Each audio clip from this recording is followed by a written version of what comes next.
శుక్రవారం సాయంకాలం మందు దేవుని యొక్క సన్నిధిలో కూడి ఉన్నటువంటి క్రీస్తునందు ప్రియ సహోదరి సహోదరులందరికీ నా హృదయపూర్వకమైనటువంటి వందనాలు తెలియజేస్తున్నాను.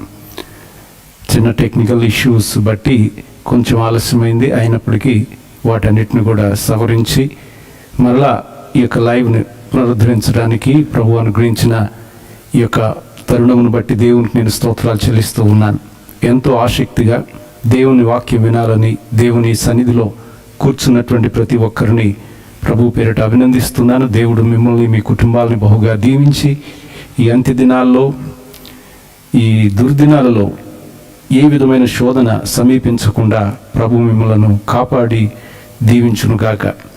ప్రార్థన చేసుకుని ఈ యొక్క రాత్రి ఈ ఆరాధనను ప్రారంభించుకుందాం.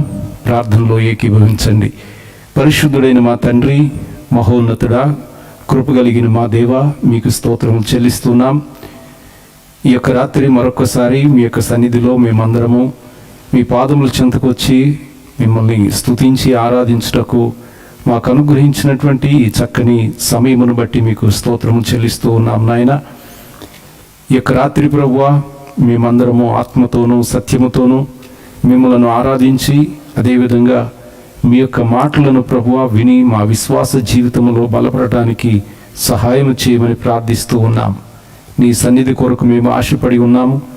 మేము దూరంగా మేము ఉన్నప్పటికీ కూడా ప్రభువా, మా మధ్యలో మీ పరిశుద్ధాత్మ సన్నిధిని ఉంచినందుకు స్తోత్రం చెల్లిస్తూ ఉన్నాం నాయన. మరి లైవ్ ద్వారా వీక్షించుతున్నటువంటి వారు ఏ ప్రాంతంలో ఉన్నా, ఏ పరిస్థితిలో ఉన్నా, ఏ యొక్క ప్రదేశంలో ఉన్నా వారందరినీ ప్రభువా ఈ యొక్క రాత్రి దర్శించమని, మీ యొక్క రూప చొప్పున ప్రతి ఒక్కరిలో ఉన్నా ఏర్పరచమని, మీ యొక్క మాటల చేత ప్రోత్సహించి నూతనమైనటువంటి అభిషేకమును దయచేయమని ప్రార్థిస్తూ ఉన్నాను.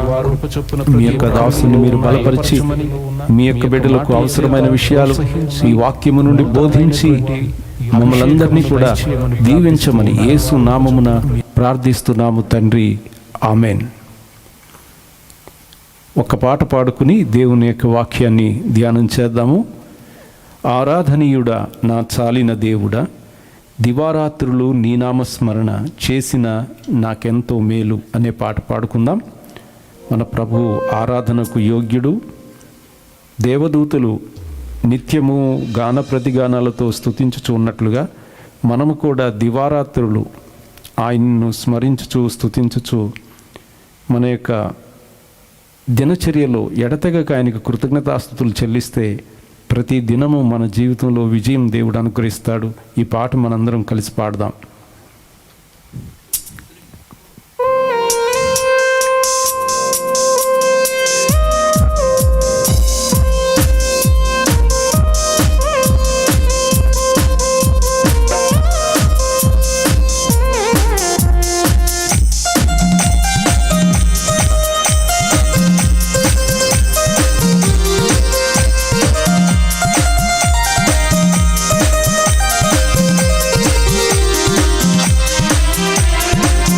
ఆరాధనీయుడా నా చాలిన దేవుడా, ఆరాధనీయుడా నా చాలిన దేవుడా, దివారాత్రులు నీ నామస్మరణ, దివారాత్రులు నీ నామస్మరణ చేసిన నాకెంతో మేలు, చేసిన నాకెంతో మేలు. స్తోత్రము స్తుతి స్తోత్రము, స్తోత్రము స్తుతి స్తోత్రము, స్తోత్రము స్తుతి స్తోత్రము, స్తోత్రము స్తుతి స్తోత్రము. ఆరాధనీయుడా నా చాలిన దేవుడా, ఆరాధనీయుడా నా చాలిన దేవుడా.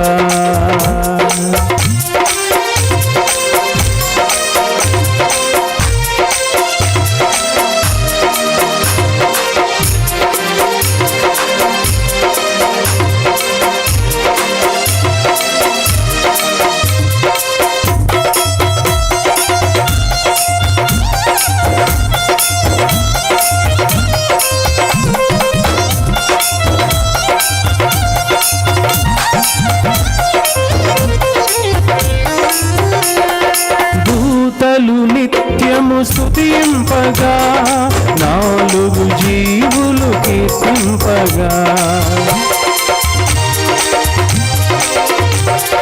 దూతలు నిత్యము స్తుతింపగా, నాలుగు జీవులు కీర్తింపగా, స్తుతుల మధ్యలో వసించు దేవా, స్తుతుల మధ్యలో వసించు దేవా, నా స్తుతి గీతము నీకే దేవా, నా స్తుతి గీతము నీకే ప్రభువా.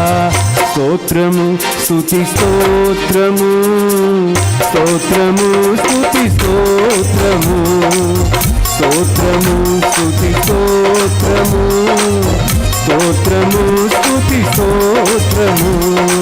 ఆరాధనీయుడా నా చాలిన దేవుడా, ఆరాధనీయుడా నా చాలిన దేవుడా.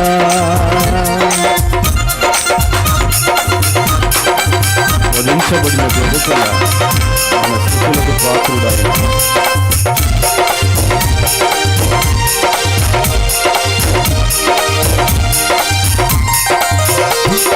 సిలువలో మాకై మరణించిన, పరిశుద్ధ రక్తము చిందించిన, సిలువలో మాకై మరణించిన, పరిశుద్ధ రక్తము చిందించిన, వధింపబడిన ఓ గొర్రె పిల్ల, వధింపబడిన ఓ గొర్రె పిల్ల, యుగ యుగములకు నీకే మహిమ, యుగ యుగములకు నీకే మహిమ. స్తోత్రము స్తుతి స్తోత్రము, స్తోత్రము స్తుతి స్తోత్రము, స్తోత్రము స్తుతి స్తోత్రము, స్తోత్రము స్తుతి స్తోత్రము. ఆరాధనీయుడా నా చాలిన దేవుడా, ఆరాధనీయుడా నా చాలిన దేవుడా. దివారాత్రులు నీ నామస్మరణ, దివారాత్రులు నీ నామస్మరణ, చేసిన నాకెంతో మేలు, చేసిన నాకెంతో మేలు. స్తోత్రము స్తుతి స్తోత్రము, స్తోత్రము స్తుతి స్తోత్రము, స్తోత్రము స్తుతి స్తోత్రము, స్తోత్రము స్తుతి స్తోత్రము, స్తోత్రము స్తుతి స్తోత్రము, స్తోత్రము స్తుతి స్తోత్రము. హల్లెలూయా. ప్రార్థన చేసుకుందాం. ప్రతి ఒక్కరము ఈ యొక్క రాత్రి దేవుని యొక్క మాటలు మనమందరము వినటానికై పరిశుద్ధాత్మ దేవుడు మనతో ఆ దివ్యమైనటువంటి ఆ మాటలను, ఆ జీవము కలిగినటువంటి ఆ మాటలను మనతో మాట్లాడాలని, ఆ మాటల్లో ఉన్నటువంటి దేవుని శక్తిని మనము మన జీవితాల్లో నింపుకుని ఆ వాక్యం ద్వారా మరింత దేవుని కొరకు బలమైనటువంటి సాధనాలుగా, బలమైన సాక్షులుగా, ఆయన చిత్తానుసారంగా మన పట్ల ఆయన కలిగినటువంటి ఆయన చిత్తమును నెరవేర్చటానికి ఆ వాక్యం ద్వారా మనందరం బలం పొందుకోవాలని, దేవా నీ వాక్యం చేత మమ్మలను బలపరచండి. మా ప్రాణాత్మ దేహములకు కావలసిన శక్తిని మీ వాక్యము ద్వారా మాకు దయచేయండి. బలహీనమైనటువంటి మమ్మలను మీ వాక్యం ద్వారా బలపరచండి. మనుషుడు రొట్టె వల్ల మాత్రము కాదు కానీ దేవుని నోటి నుండి వచ్చు ప్రతి మాట వలన జీవిస్తాడని సెలవిచ్చారు నాయన. అయ్యా, రొట్టెలు మాత్రమే కాదయ్యా మమ్మల్ని బ్రతికించేది. ఈ క్షయమైనటువంటి ఆహారము కొరకు కాదు నాయన, అక్షయమైనటువంటి ఆహారము కొరకు మేము ఆసక్తి కలిగి ఉంటున్నాం. మాతో మాట్లాడు ప్రభువా. ఆరాధనీయుడా నీకు స్తోత్రాలు. హల్లెలూయా, హల్లెలూయా, హల్లెలూయా, హల్లెలూయా. ఆయనకి స్తుతులు చెల్లిద్దాం. స్తోత్రాలు, స్తోత్రాలు. హల్లెలూయా. మహిమగల దేవా నీకు స్తోత్రాలు. సర్వశక్తిమంతుడా నీకు స్తోత్రాలు. అత్యున్నత సింహాసనాసీనుడా నీకు స్తోత్రాలు. భూపతులకు అధిపతి నీకు స్తోత్రాలు. మొదటివాడ కడపటివాడ నీకు స్తోత్రాలు. మృతులలో నుండి ఆది సంభూతుడిగా లేచిన మా ప్రభువా నీకు స్తోత్రాలు. సర్వలోకనాథుడా నీకు స్తోత్రాలు. సర్వోన్నతుడా నీకు స్తోత్రాలు. స్తుతులు స్తోత్రాలు నాయన.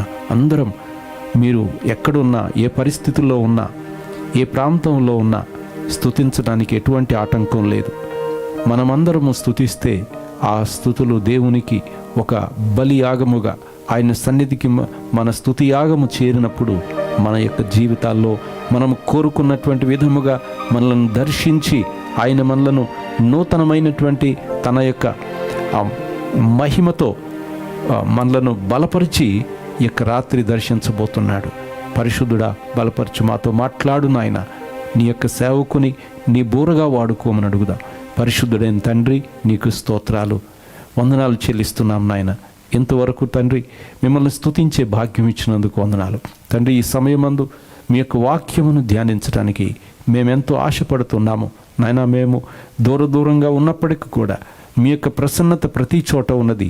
సర్వలోకమంతా నీ సన్నిధితో నిండి ఉండగా ప్రభువా, ప్రతి వ్యక్తిని ఈ రాత్రి వేళ నీ సన్నిధితో దర్శించమని ప్రార్థిస్తున్నాము నాయన.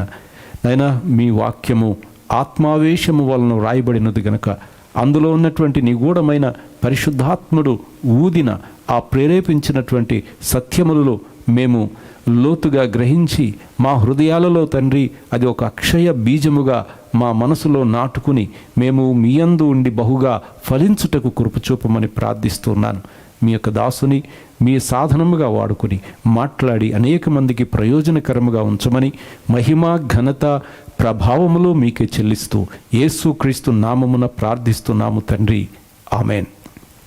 క్రీస్తునందు ప్రియ దేవుని బిడ్డలారా, ఈ యొక్క రాత్రి మరి వాస్తవంగా చాలా త్వరగానే ఈ యొక్క లైవ్ని స్టార్ట్ చేయాలనుకున్నాం, కానీ కొద్దిగా చిన్న అంతరాయం రావడం వలన కొద్దిగా ఆలస్యమైంది. అయినప్పటికీ దేవుని యొక్క వాక్యమును మాత్రం మనము పరిశుద్ధాత్మ దేవుడు మనతో మాట్లాడినంత వరకు అందరం కూడా చాలా ఓర్పుగా జాగ్రత్తగా విందాం. మరి దేవుని మాటలు మన జీవితానికి ఒక గొప్ప ట్రాన్స్ఫర్మేషన్, రూపాంతరాన్ని ఇచ్చేటువంటి మాటలు అయి ఉంటున్నాయి. ఈరోజు హెబ్రీలకు రాసినటువంటి పత్రిక 12వ అధ్యాయము మనకు సుపరిచితమైనటువంటి వాక్య భాగమే. అయినప్పటికీ ఇందులో నుండి రాత్రి పరిశుద్ధాత్ముడు మనతో ఏం మాట్లాడబోతున్నాడో చాలా ఆసక్తిగా మనం అందరం విందాం. 12వ అధ్యాయం ప్రారంభం నుండి, ఇంత గొప్ప సాక్షి సమూహము మేఘము వలె మనలను ఆవరించి ఉన్నందున మనము కూడా ప్రతి భారమును సులువుగా చిక్కులబెట్టు పాపమును విడిచిపెట్టి విశ్వాసమునకు కర్తయు దానిని కొనసాగించువాడునైన యేసు వైపు చూచుచు మన ఎదుట ఉంచబడిన పందెములో ఓపికతో పరిగెత్తుదము. ఆయన తన ఎదుట ఉంచబడిన ఆనందము కొరకై అవమానమును నిర్లక్ష్యపెట్టి సిలువను సహించి దేవుని సింహాసనము యొక్క కుడిపార్శ్వమున ఆసీనుడై ఉన్నాడు. మీరు అలసట పడకయు మీ ప్రాణములు విసుగకయు ఉండునట్లు పాపాత్ములు తనకు వ్యతిరేకముగా చేసిన తిరస్కారమంతయు ఓర్చుకొనిన ఆయనను తలంచుకొనుడి. ఈ మాటలు ప్రభు మన నిమిత్తమై దీవించునుగాక, ఆమెన్. మనం చదివిన ఈ వాక్య భాగము హెబ్రీలకు రాసినటువంటి పత్రికలో నుండి మనం చూస్తున్నాం. హెబ్రీలకు రాసిన పత్రిక క్రొత్త నిబంధనలో చాలా ప్రత్యేకమైనటువంటి ప్రాముఖ్యమైనటువంటి పత్రిక.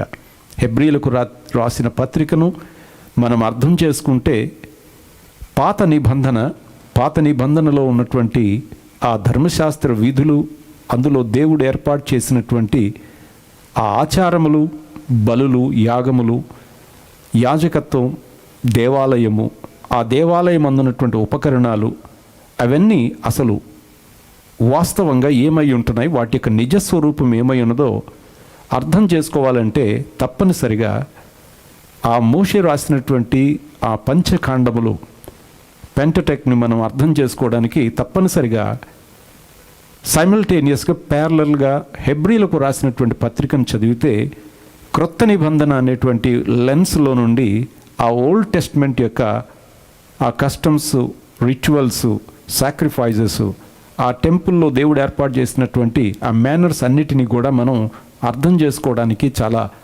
అవకాశం ఉంటుంది. అందుకే పరిశుద్ధాత్మ దేవుడు ఓల్డ్ టెస్ట్మెంట్ని గురించినటువంటి ఆ నెరవేర్పు ఏ విధంగా ఉందో హెబ్రీలకు రాసిన పత్రికలో చాలా చక్కగా వివరించడం జరిగింది. అయితే హెబ్రీయులకు అన్నాడు గనుక ఇది హెబ్రియ భాష మాట్లాడేటువంటి యూద జాతికి చాలా ప్రాముఖ్యంగా మేజర్ ఫోకస్. ఇది జూయిష్ పాపులేషన్కి ఉద్దేశించి రాసినటువంటి పత్రికగా మనం చూస్తున్నాం.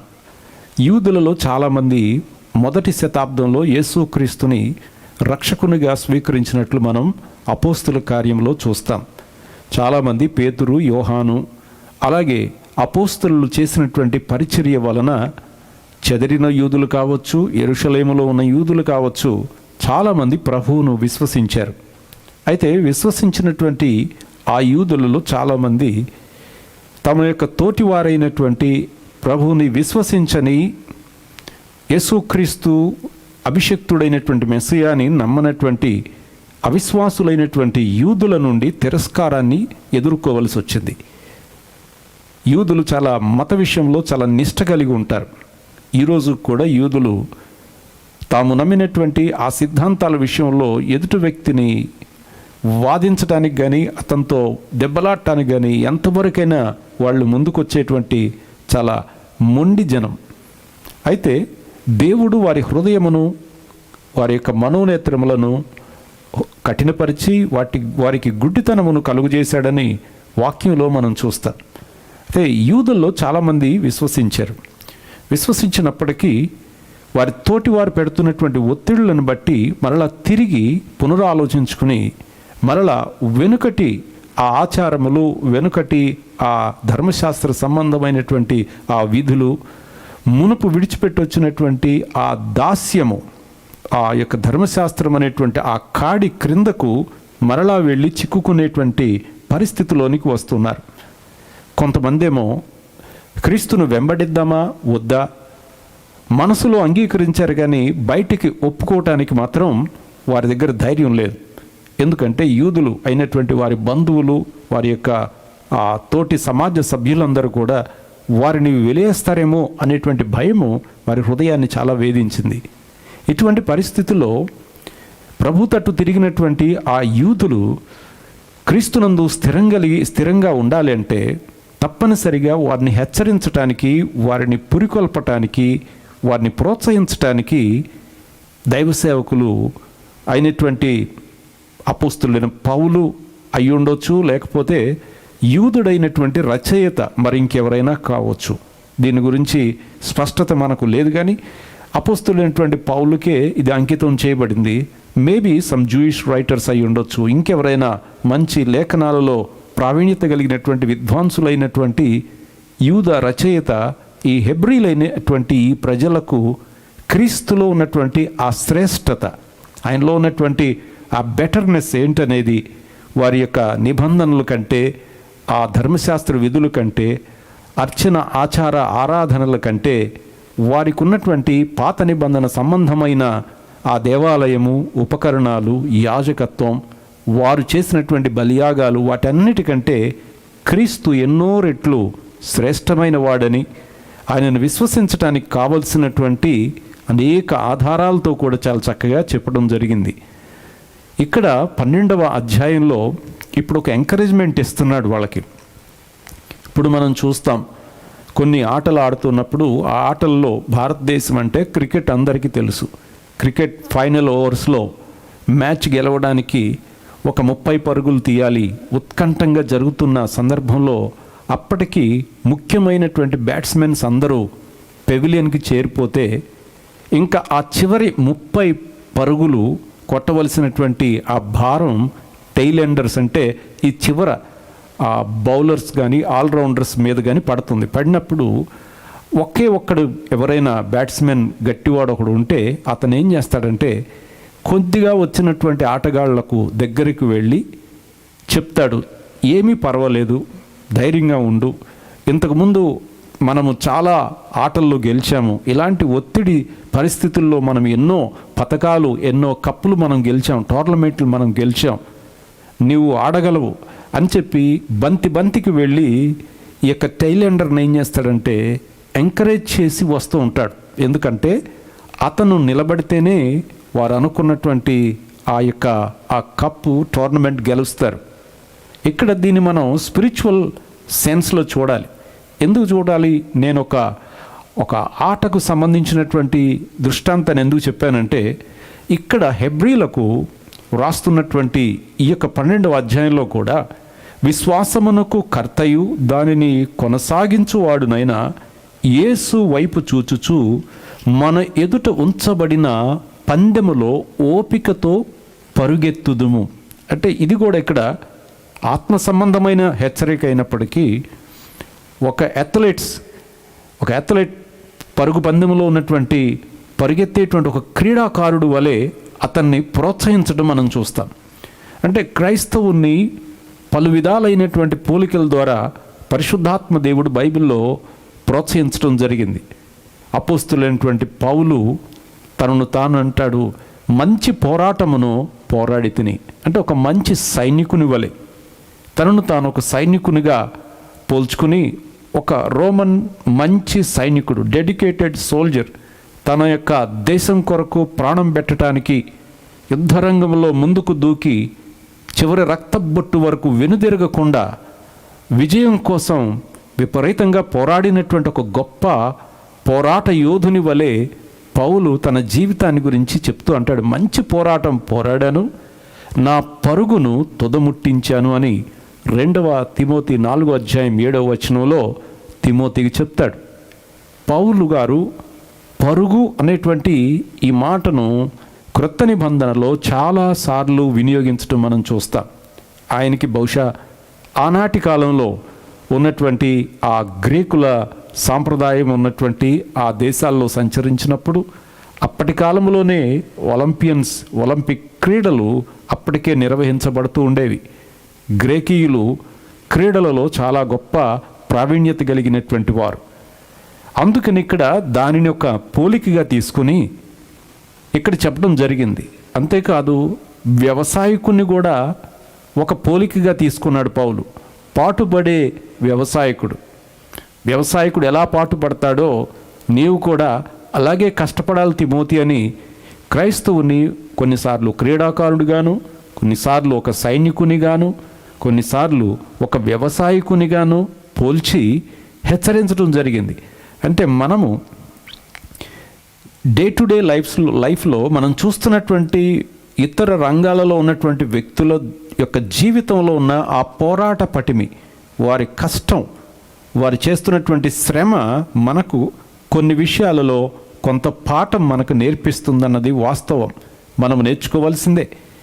ఇక్కడ ఈ హెబ్రీలకు చెప్తున్నాడు, ఈ 11వ అధ్యాయం మొత్తం వారికి విశ్వాస వీరులు అయినటువంటి గొప్ప ఛాంపియన్స్ యొక్క జీవితాన్ని, వారికి ఎదురైనటువంటి జీవిత పోరాటాలలో వారు ఏ విధంగా విశ్వాస వీరులుగా నెగ్గి మంచి సాక్ష్యం పొంది విశ్వాసాన్ని కాపాడుకుని మంచి పేరు దేవుని సన్నిధిలో సంపాదించుకుని విశ్వాసంతో మృతి నొందినటువంటి విశ్వాస వీరులు అందరి పేర్లు 11వ అధ్యాయంలో వారికి చెప్పి వారికి ఏం చెప్తున్నాడంటే, ఈ విశ్వాస జీవితం అనేది మీరే మొదట జీవించిన జీవితం కాదు, మీరే మొదట విశ్వాసులు కారు. మీకంటే ముందు చాలామంది ఈ విశ్వాసం అనేటువంటి పందెపు రంగంలో పరిగెత్తారు. You are not the first one nor you are the last one. మీరే మొదటి వాళ్ళు కాదు, మీరే చివరి వాళ్ళు కాదు. మీకంటే ముందు ఇదిగో వీరందరూ పరిగెత్తారు. వీరందరూ రేసులో తమ ఫుల్ కోర్స్ పరిగెత్తారు.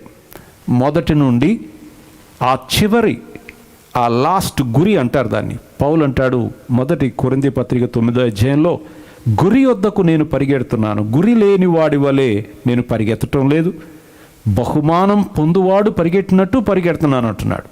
నిజం కదండి. ఏదో మనం సరదాకు పరిగెత్తేటువంటి పరుగు కాదు విశ్వాస పరుగు. విశ్వాస పరుగు అనేది ఇది ఒక లక్ష్యముతోనూ ఒక గురితోనూ ఒకటి చేరుకోవాలని, అందుకోవాలని, పరుగు తుదముట్టించాలని, అంటే దాన్ని చివరికి ఆఖరి దినము వరకు ప్రభు మన కొరకు ఇచ్చినటువంటి ఏర్పాటు చేసినటువంటి పందెము యొక్క చివరి అంకము వరకు మనము జాగ్రత్తగా పరిగెత్తాలని కదా పందెము దేవుడు మనకిచ్చాడు. పౌలు చెప్పాడు. సో ఇక్కడ ఈ ముందున్నటువంటి వారందరూ మనకు ముందు పరిగెత్తుకుని వెళ్ళారు.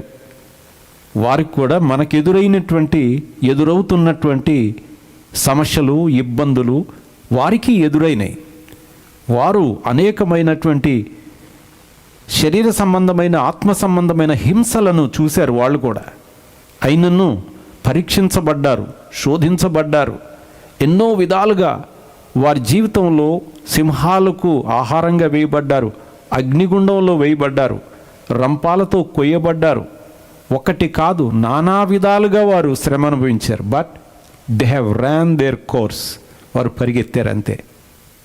ఇప్పుడు వారు చేయగలిగింది, వెనక పరిగెత్తుకొచ్చేటువంటి మనము, నా వల్ల కాదు, I'm going to quit, I'm going to say good bye, నేను పక్కకు దొలుకుతాను, నేను మరలా వెనక్కి వెళ్ళిపోతాను, నేను వెనక్కు పరిగెడతాను అంటే, ఆ ముందు వెళ్ళినటువంటి వారు వెళ్ళి ఏం చేశారు? ఒక గొప్ప సాక్షి సమూహం, there was a great cloud of witness. సాక్షి సమూహము, ఇంత గొప్ప, ఐ గ్రేట్ హై, చాలా ఉన్నతమైన, అతి శ్రేష్టమైన సాక్షి సమూహము మేఘము వలె మనలను ఆవరించి ఉన్నందున, మన చుట్టూ ఉన్నారు. ఆవరించడం అంటే ఎన్సర్కిల్డ్ అరౌండ్, మన చుట్టూ, ఎన్కంపాస్డ్, మన చుట్టూ ఉన్నారు. చూడండి, ఆటలాడేటువంటి స్టేడియంస్ ఎప్పుడు కూడా రౌండ్గా ఉంటాయి గ్యాలరీస్. ఆ గ్యాలరీస్లో కూర్చున్నటువంటి ఈ స్పెక్టేటర్స్ ఆ మైదానంలో ఆడుతున్నటువంటి క్రీడాకారులను చూడాలని చెప్పి ఆ టాప్లో, ఆ పెవిలియన్ అని అంటారు, లేకపోతే ఆ మెయిన్ స్టాండ్స్ అంటారు, లేకపోతే విఐపి స్టాండ్స్ అంటారు.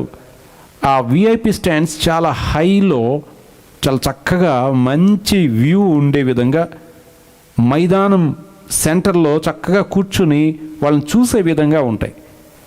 ఆ యొక్క గ్రీకులో స్టేడియంలో ఆ టాప్ సీట్ని, ఏదైతే చాలా ప్రముఖులైనటువంటి వారు కూర్చొని చూస్తారో, ఆ యొక్క గ్యాలరీని క్లౌడ్ అనేవాళ్ళు, దాన్ని మేఘం అనేవాళ్ళు. ఒక దృష్టాంతంగా, ఒక అలంకార భాష అది. ఎందుకంటే అది ఎత్తున ఉంటుంది కనుక, అది పైన ఉంటుంది కనుక, అక్కడ కూర్చుని చూస్తారు కనుక దానిని క్లౌడ్ అనేవాళ్ళు. సో దానిని ఇక్కడ రచయిత చాలా చక్కగా మేళవించి, ఈ సాక్షి సమూహము అనేటువంటి ఈ ఫెయిత్ హీరోస్ అందరూ, మనం ఇంకా ఈ పందెపు రంగంలో వారు ముందు వెళ్ళినటువంటి ఆ దారిలో మనము ఉన్నాం. ఆ పోరాటమే మనం కూడా పోరాడుతున్నాం. వారు ఎదుర్కొన్నటువంటి శ్రమలను మనం కూడా ఎదుర్కోబోతున్నాం. వారి వలె మనం కూడా శోధించబడబోతున్నాం. బట్ వారేం చేస్తున్నారంటే, ఆ గ్యాలరీలో ఉండి సాక్షి సమూహం, కమాన్, యూ కెన్ డూ ఇట్, నీవు చేయగలవు, నీ వల్ల సాధ్యం అవుతుంది, because we have done it, మేం చేసాం, అది మా వలన అయింది. ఆ రోజుల్లో, మేం పరిగెత్తిన రోజుల్లో ఈ యొక్క మార్గం ఇంకా కఠినంగా ఉంది. మేము పరిగెడుతున్నటువంటి ఆ దినాల్లో ఈ యొక్క మార్గం ఇంకా భయంకరమైనటువంటి శోధనగా ఉండేది. కానీ ఇప్పుడు మీకు మరింత సులభంగా ఉంది. మీరు చేయవలసింది ఏమీ లేదు. ఈ సాక్షి సమూహం అంటున్నారు, అక్కడ నుండి ఎంకరేజ్మెంట్ ఇస్తున్నారు, కమాన్, వెనుదిరగొద్దు, మధ్యలో బలహీనుడు కావద్దు, నీవు చేయవలసిందల్లా ఒకటే, యేసు వైపు చూడు, అంతే. Fix your eyes on Jesus Christ, వెనుకకు తిరగొద్దని చెప్పి వీరికి ఎంకరేజ్మెంట్ ఇవ్వడం జరుగుతుంది ఇక్కడ. చూడండి, ఎంత అద్భుతమైనటువంటి ఒక మంచి, మన యొక్క స్పిరిచువల్ రేస్లో మనమందరం కూడా తప్పిపోకుండా ఉండటానికి ఎదురయ్యేటువంటి కష్టాలు, ఎదురయ్యేటువంటి ఇబ్బందులు, నిజంగా చాలామంది ముందుకు వెళ్ళలేనటువంటి అంత దారుణమైనటువంటి కష్టాలు ఎదుర్కొన్నటువంటి జీవితాలు చాలామందిలో ఉంటున్నాయి. అయితే ప్రభునందు ప్రియ దేవుని బిడ్డలారా, ఎంతటి భయంకరమైనటువంటి శ్రమ ఈరోజు నీ జీవితంలో ఉన్నప్పటికి కూడా, ఎంత భయంకరమైనటువంటి బంధకాలు, ఎంత చిక్కులు నీకున్నప్పటికి కూడా, దేవుని యొక్క సేవకునిగా ఆయన వాక్యమును బట్టి నేను చెప్తున్నాను, ఈ యొక్క దినమందు మనం తప్పకుండా మన పందెమును మనం తప్పకుండా ముగించగలం. పౌలు అన్నాడు, ఈ చులకని శ్రమ, అంత శ్రమ అనుభవించాడు ఆయన అపోస్తులైన పౌలు తనకున్నటువంటి శ్రమలను చులకని శ్రమ అన్నాడు. ఈ చులకని శ్రమ మాకు అంతకంతకు నిత్యమైన మహిమ భారమును కలుగజేస్తున్నాయి అన్నాడు.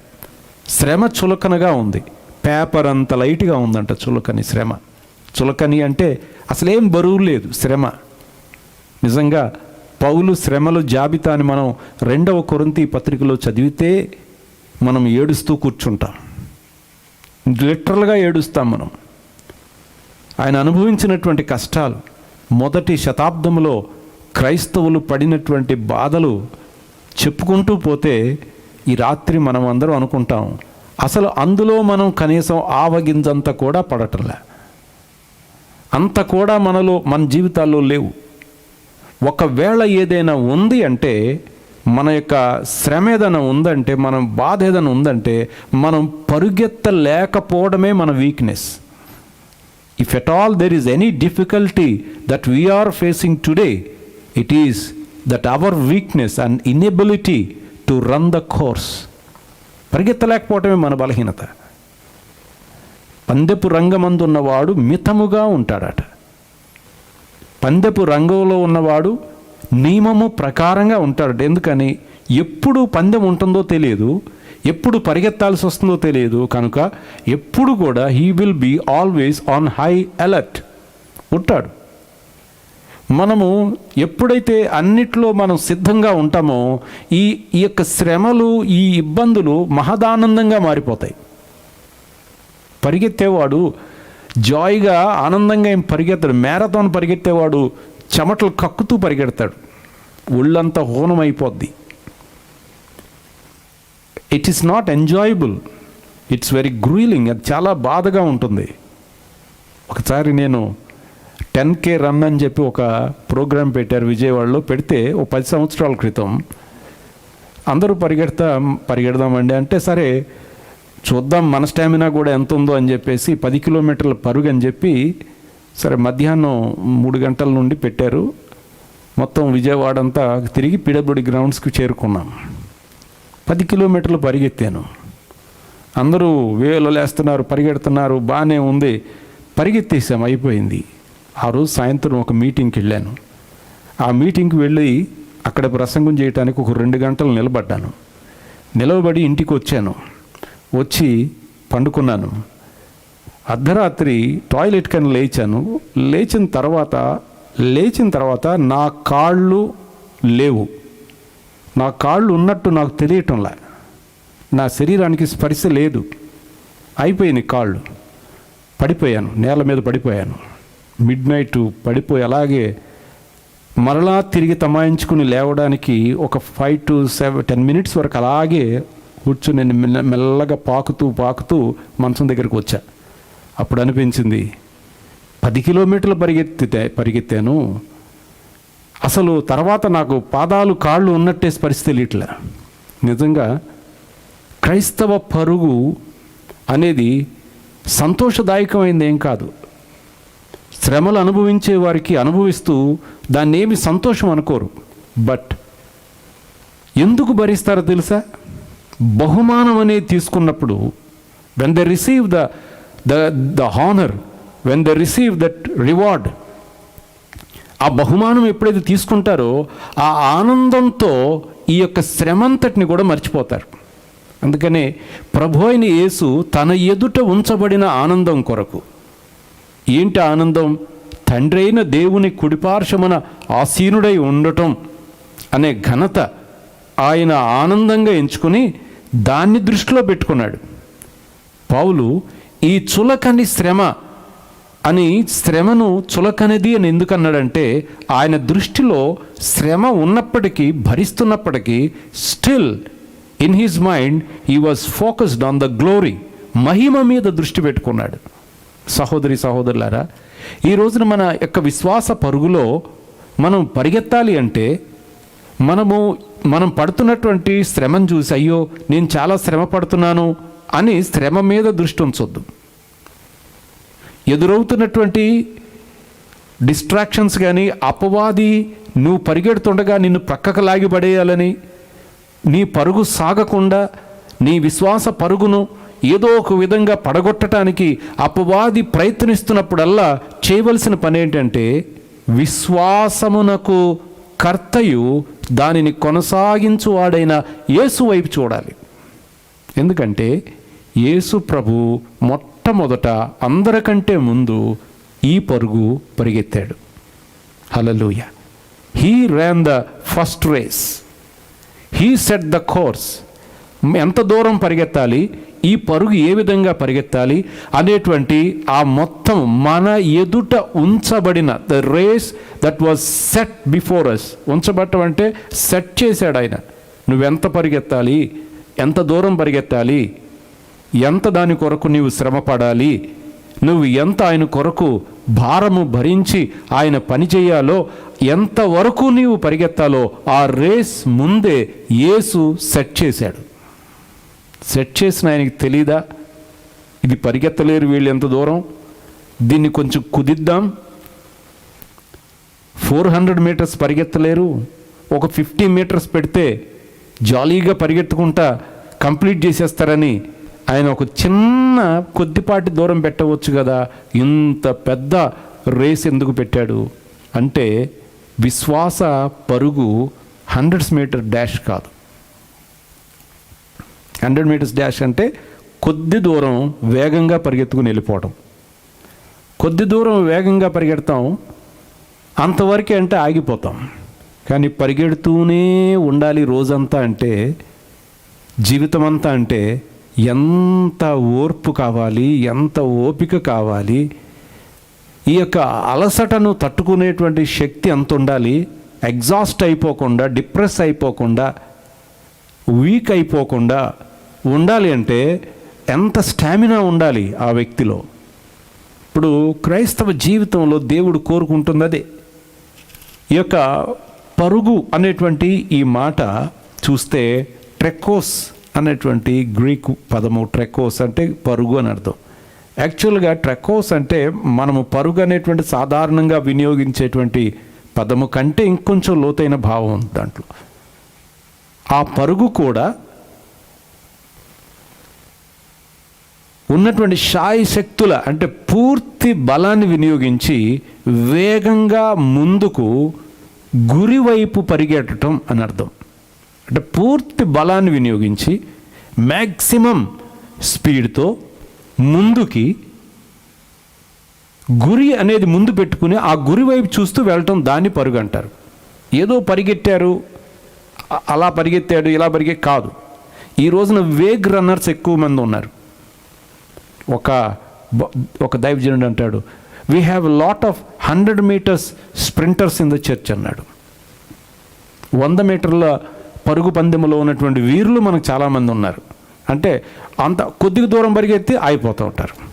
వీరు ఎలాంటి వారు అంటే, ఈ విశ్వాసం ఎవరైనా ప్రోత్సహిస్తే అప్పటికప్పుడు పొంగేదనమాట. ఒక ఉజ్జీవ ప్రసంగం వినగానే 100 మీటర్స్ పరిగెడతారు, అక్కడ ఆగిపోతారు. మరలా వాళ్ళని పరిగెత్తించాలంటే మరలా ఇంకో ఉజ్జీవ ప్రసంగం కావాలి. మరలా ఇంకో ఉజ్జీవ ప్రసంగం వింటే మరలా ఇంకో 100 మీటర్స్ పరిగెడతారు, మరలా ఆగిపోతారు. మరలా వాళ్ళని పరిగెత్తించడానికి మరలా ఇంకొక ఉజ్జీవ మహాసభలు పెట్టాలి. అప్పుడు అక్కడ ఒక 4-5 వచ్చి చెప్తే మరలా ఇంకో 100 మీటర్లు పరిగెడతారు. అసలు కొంతమంది అయితే అసలు ఈ పరుగే మానేసి పరలోకానికి వెళ్ళిపోదామని చెప్పి పడుకుని పరుపుల మీద, ప్రభు ఎప్పుడు వస్తే అప్పుడు వెళ్ళిపోదాంలే, పరుగెందుకులే మనకని చెప్పి పరుపుల మీద పడుకుంటున్నారు. ఆమోస్ అంటాడు, సియోనులో నిర్విచారముగా ఉన్నవారికి శ్రమ అంటున్నాడు. నేను రేస్ పరిగెత్తను, నా వల్ల కాదు అంటే వారికి శ్రమ అంట. ఎందుకంటే ఈ ట్రెకోస్ అనేది శాయశక్తుల one have to put full maximum effort into that race. పూర్తి సమస్త బలం మొత్తాన్ని ధారపోయాలి. పౌలు అన్న మాటలు నేను చెప్తున్నానండి. ఆయన ఎంత ప్రభు కొరకు కష్టపడ్డాడు అంటాడు, పానార్పణముగా నేను పోయబడటానికి సిద్ధంగా ఉన్నాను. నేను పోసేద్దాం అనుకుంటున్నాను నా జీవితాన్ని. అయ్యో, ఈ దినాల్లో ఎంతోమంది తమ యొక్క విశ్వాస పరుగులో ఎండ్యూరెన్స్ను కోల్పోతున్నారు. లేదు, మన జీవితంలో we have to strive for the lord. తిమోతికి పౌలు అదే చెప్పాడు, తిమోతి నువ్వు యవనస్తుడువు, అనేక మంది సాక్షుల ఎదుట దేవుడు నిన్ను ఒక మంచి దైవజనుడుగా ఆ పెద్దలందరూ హస్తనిక్షేపణం చేశారు. పరిశుద్ధాత్మ వరాలు నీలో ఉన్నాయి. ఇన్ని వరాలను పొందుకుని కూడా పిరికివాడవైపోయావా? ఎక్కడికి పారిపోయావు పిరికివాడవై?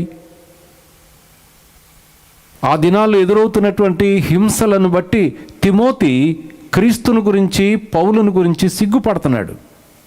వాళ్ళ గురించి మాట్లాడడానికి అతనికి ధైర్యం చాలట్లా. ఎందుకంటే నీరో దినాలు, డయోక్లిషన్, రోమన్ ఎంపరర్స్ పెడుతున్నటువంటి పర్సిక్యూషన్కి, అలాగే తిమోతి పరిచర్య చేస్తున్నటువంటి సంఘంలో ఎదురవుతున్నటువంటి అపోజిషన్కి తిమోతి బెదిరిపోయాడు. పౌలు అన్నాడు, నా కుమారుడా, క్రీస్తు యేసు కృపచేత నీవు బలవంతుడు కమ్ము. క్రీస్తు యేసు నాతో కూడా శ్రమపడు, మంచి సైనికుని వలె పోరాడవయ్యా, నాతో కూడా శ్రమ పడవయ్యా అన్నాడు. దైవజనమ, క్రైస్తవులు అవడం అంటే సులభం కాదు. క్రైస్తవుడు అంటే శ్రమ పడేవాడు, పాటు పడేవాడు, కష్టపడేవాడు, ప్రభువు యొక్క భారాన్ని మోసేవాడు. If you are willing, you can join the band.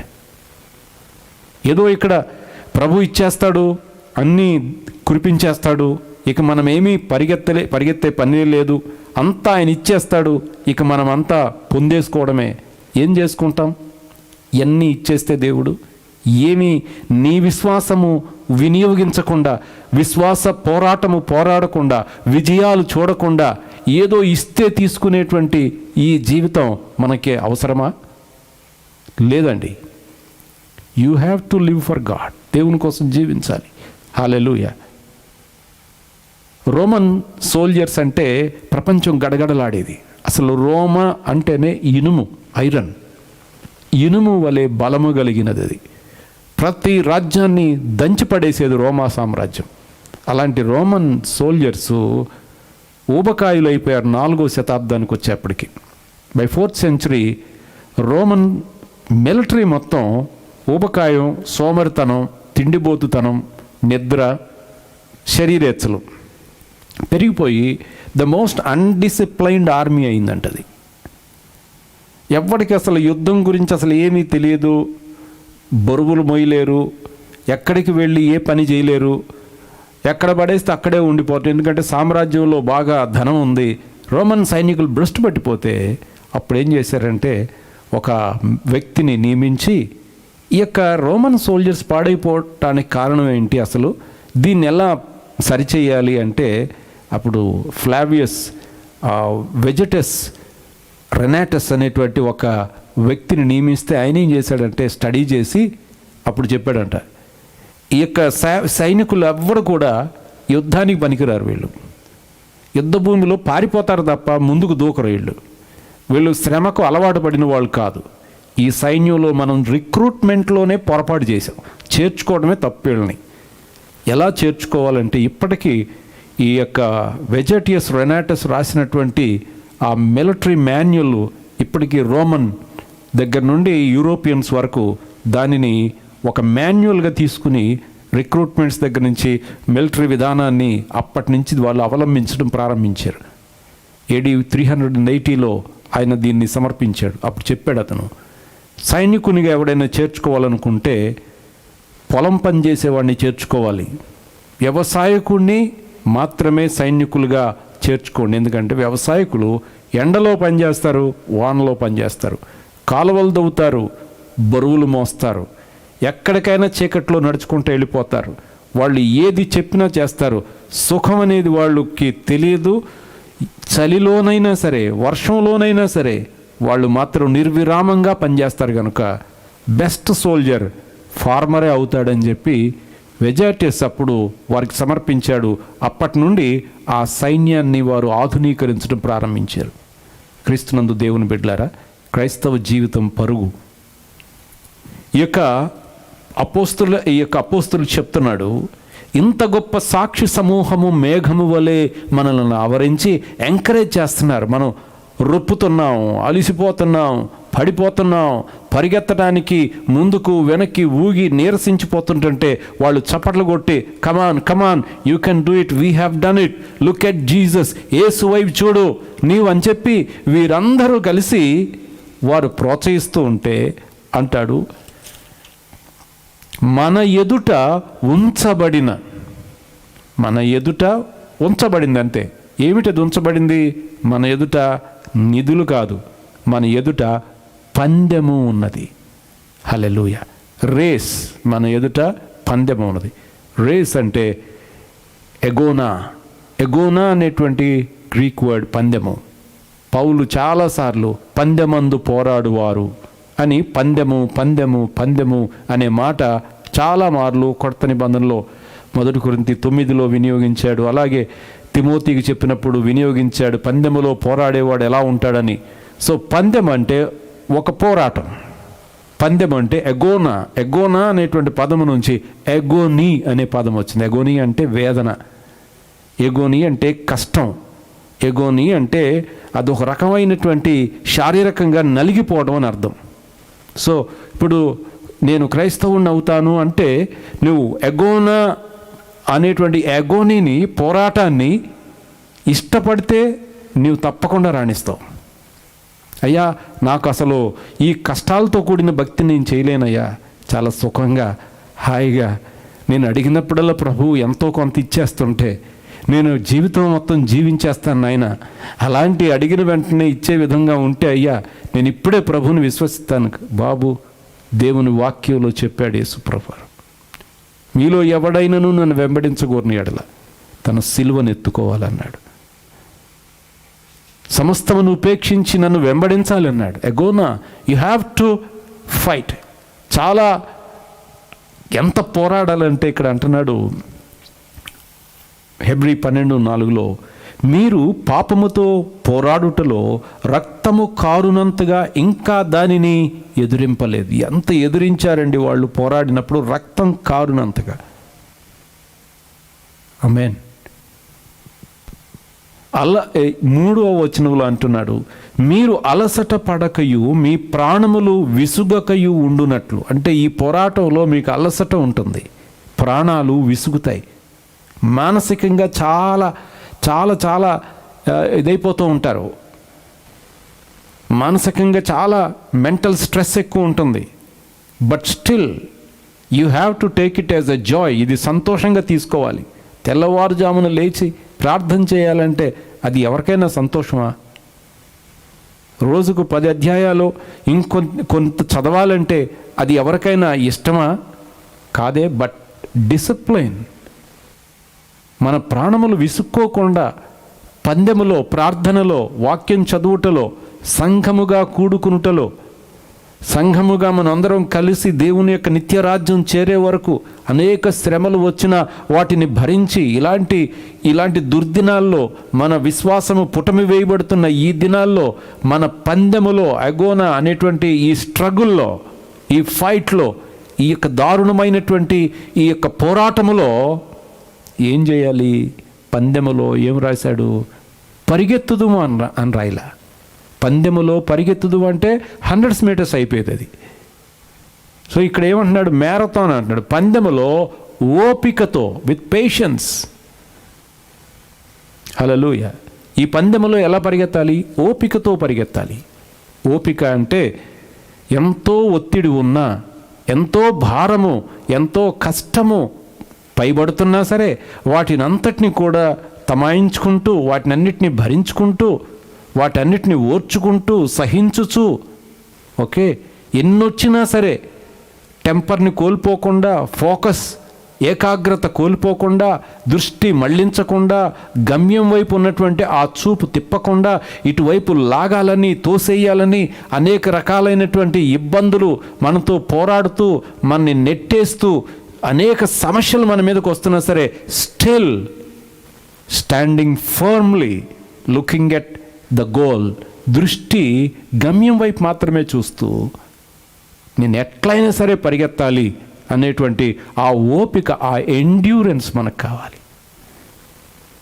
రాత్రి దేవుడు మనతో మాట్లాడుతున్నాడు. నిజంగా ఈ యొక్క దినాలు మనం చూస్తుంటే ప్రతి ఒక్క వ్యక్తికి ఎండ్యూరెన్స్ కావాలి.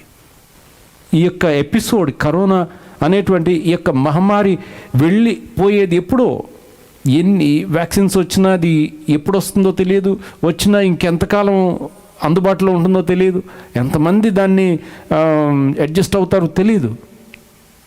ఈ లోపల ఎదురయ్యేటువంటి ఒత్తిడులు, ఇబ్బందులు, వీటన్నిటి మధ్యలో ఈ పరుగును మాత్రం కొనసాగించాలంటే ఏం చేయాలంటే ఒక్కటి మార్గం. అదేంటంటే వెనకకు తిరిగేవాడు దేవుని రాజ్యానికి వారసుడు కాడు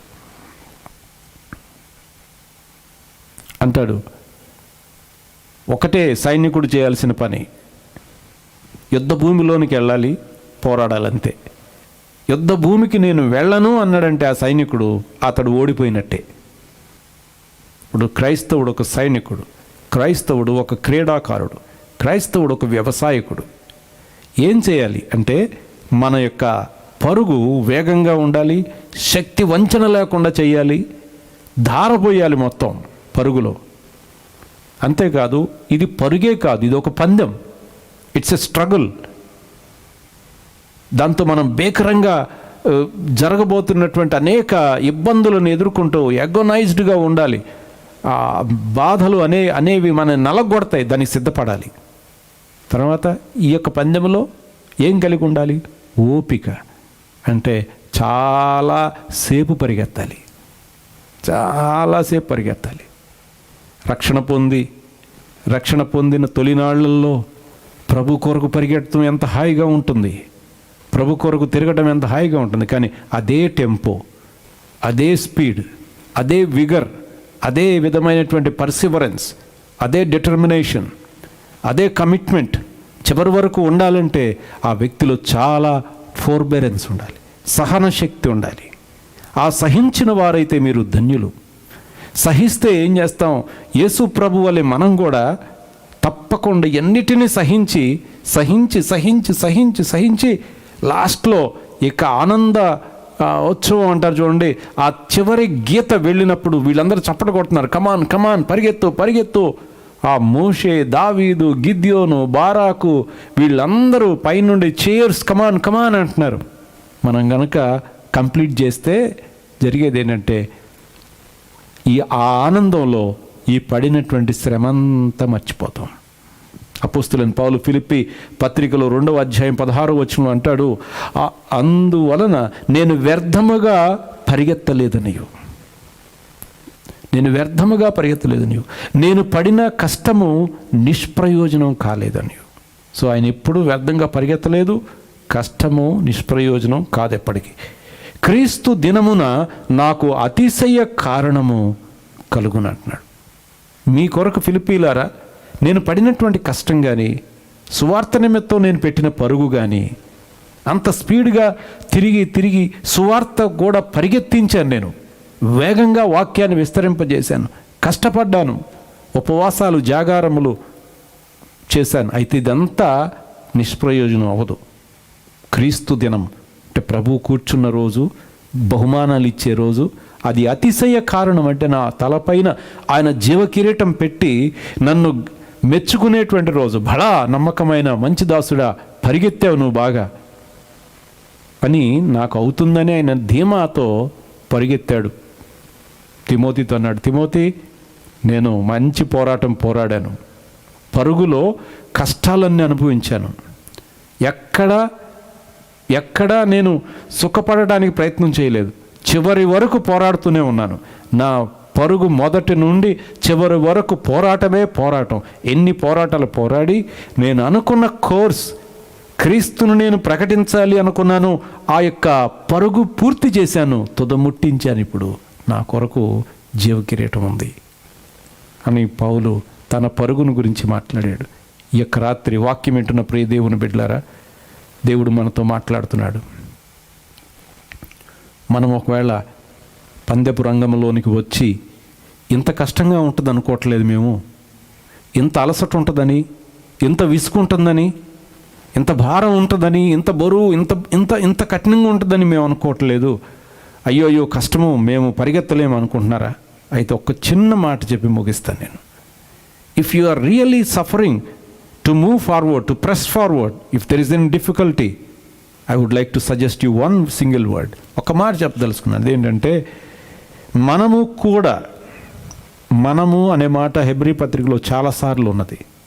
మనము చేయుదము, చేరుదము, కృపాసనమునకు చేరుదము, సన్నిధానమునకు చేరుదము, నిశ్చలముగా దాన్ని పట్టుకొందుము, చేయుదము, కలిగి ఉందుము, అర్పించదము.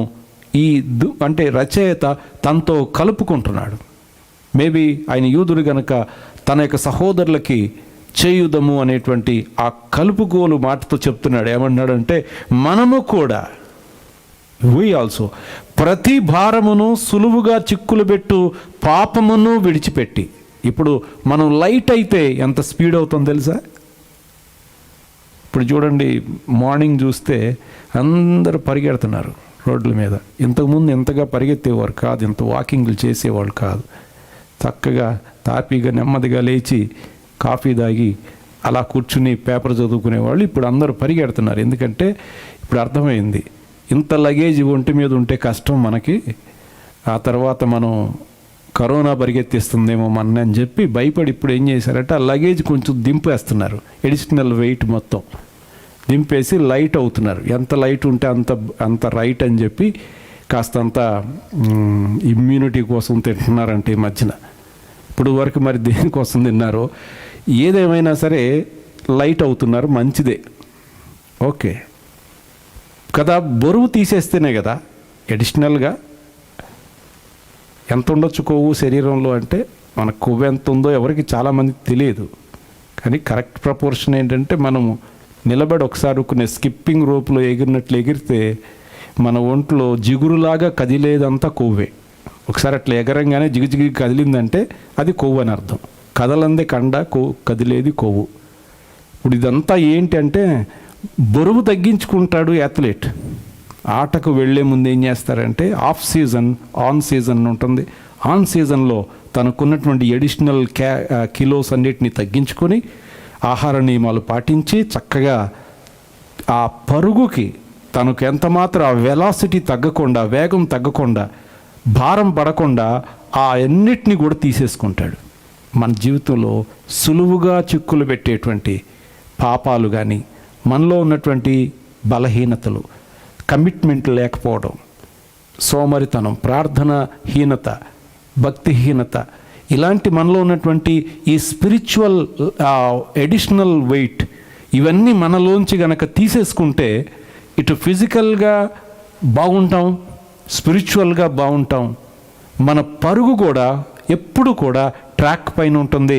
మనం ఎప్పుడు ప్రభు కొరకు పరిగెత్తే దిశలోనే ఉంటాం. అందుకనే ప్రభు తిండి వలన, ఐహిక విచారాల వలన మత్తులై ఉండమాకండి అన్నాడు. ఎప్పుడు వస్తాడో ప్రభు తెలియదు. ప్రభు వచ్చినప్పుడు మెలకునున్న దాసుడు ధన్యుడు అన్నాడు. So let us be wakeful and watchful. Let us see our self.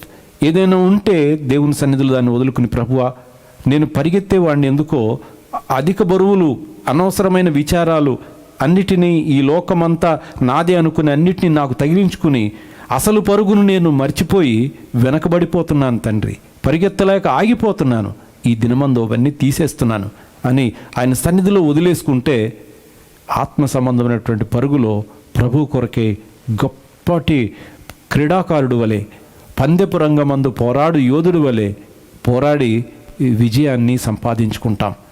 మరి యొక్క రాత్రి విన్న మాటలను బట్టి కొద్ది నిమిషాలు మనం ప్రార్థన చేద్దామా దేవుని సన్నిధిలో. పరిశుద్ధుడైన తండ్రి, నమ్మదగిన మా దేవ, కృపగల మా తండ్రి, మీకు స్తోత్రాలు చెల్లిస్తూ ఉన్నాను. ఈ యొక్క రాత్రి మేమందరము నీ సన్నిధిలో కూడుకుని ఉండగా ప్రభువా మాతో మాట్లాడి